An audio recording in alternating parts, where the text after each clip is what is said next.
ये कहानी है दो दोस्तों की। और उनकी दोस्ती की शुरुआत हुई थी अभी कुछ ही दिन पहले हॉस्पिटल के कमरे से, जहां पर वो दोनों एडमिट थे। तो दोनों में से जो एक था उसको अभी कुछ ही दिन पहले एक पैरालिसिस का अटैक आया था, जिसकी वजह से गर्दन के नीचे की उसकी पूरी बॉडी पैरालाइज हो गई थी और वो अपनी एक उंगली तक नहीं हिला सकता था। और पूरे दिन जो भी नर्स उसके पास में आती वो उसको एक ही बात कहता कि मुझे कोई ऐसा इंजेक्शन दे दो जिससे कि मैं मर जाऊं, अब मैं और जीना नहीं चाहता, ऐसी जिंदगी का मैं क्या करूं। तो उसका जो दोस्त था उस कमरे में, क्योंकि वो चल फिर सकता था, तो रोज सुबह और रोज शाम को उस कमरे में एक खिड़की थी, उसके पास में जाकर के खड़ा हो जाता और अपने दोस्त को बताता कि उस खिड़की के बाहर क्या चल रहा है। बिल्कुल नीला आसमान है, सफेद बादल है, हल्की हल्की हवा चल रही है और कुछ पंछी उड़ रहे हैं। एक बहुत ही सुंदर बीच है जहां पर कुछ बच्चे मिट्टी के घरौंदे बना रहे हैं। कुछ लोग हैं जो वहां पर बैठे हुए बस समुद्र की लहरों को देख रहे हैं। कुछ लोग जॉगिंग कर रहे हैं, कोई एक्सरसाइज कर रहा है, कोई पतंग उड़ा रहा है। वहां पर एक आइसक्रीम की स्टॉल है जहां पर कुछ लोग आकर के आइसक्रीम खा रहे हैं। और सनसेट के टाइम पे जो पानी है वो पूरा गोल्डन हो जाता है और चमकने लगता है। तो शुरू में तो जब उसने वो सब बताना शुरू किया तो उसके दोस्त के ऊपर ज्यादा असर नहीं हुआ, लेकिन धीरे धीरे उसके अंदर जीने की चाह जागने लगी।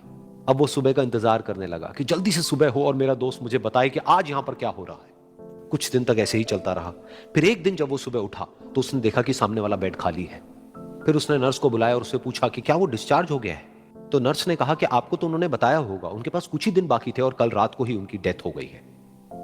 ये सुन करके उसके अंदर की उम्मीद पूरी तरह से टूट गई, क्योंकि सिर्फ उसका दोस्त ही था जिसने उसको बाहर की दुनिया से जोड़ा हुआ था, जिसकी वजह से वो जान पाता था कि बाहर क्या हो रहा है और ये दुनिया कितनी खूबसूरत है।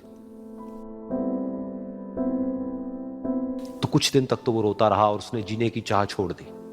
लेकिन दूसरी ही तरफ से उसके अंदर कहीं ना कहीं एक नई चाह पैदा हुई कि काश मरने से पहले एक बार मैं खुद अपनी आंखों से देखूं इस खिड़की के बाहर कि दुनिया कैसी है। जैसे जैसे उसकी ये चाह बढ़ने लगी, उसको अपने अंदर एक अजीब सी एनर्जी महसूस होने लगी।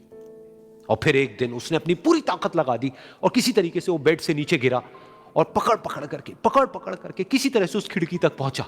फिर उस खिड़की को पकड़ करके वो खड़ा हुआ और खिड़की के बाहर देख लिया। लेकिन खिड़की के बाहर देखते ही वो गुस्से से भर गया। उसने जोर से नर्स को आवाज लगाई और जैसे ही नर्स आई उसने नर्स से पूछा, ये तुमने क्या किया, ये खिड़की के बाहर काली दीवार क्यों खड़ी कर दी। तो नर्स को समझ नहीं आया वो क्या बोल रहा है और वो बोली कि मुझे 5 साल हो गए हैं यहां पर, जब से मैं आई हूं तब से तो ये काली दीवार यहां पर है। तब जाकर के उसको समझ आया कि उसका वो दोस्त उससे झूठ बोल रहा था। और उसने नर्स से पूछा, अगर ये काली दीवार पिछले 5 साल से यहां पर है तो मेरे दोस्त ने मुझसे झूठ क्यों कहा। तो नर्स थोड़ा सा मुस्कुराई और बोली कि मैं ये तो नहीं जानती कि उन्होंने आपसे झूठ क्यों कहा, लेकिन मैं इतना जरूर जानती हूं कि जो भी कुछ उन्होंने आपसे कहा उसी वजह से आप अभी अपने पैरों पर खड़े हैं।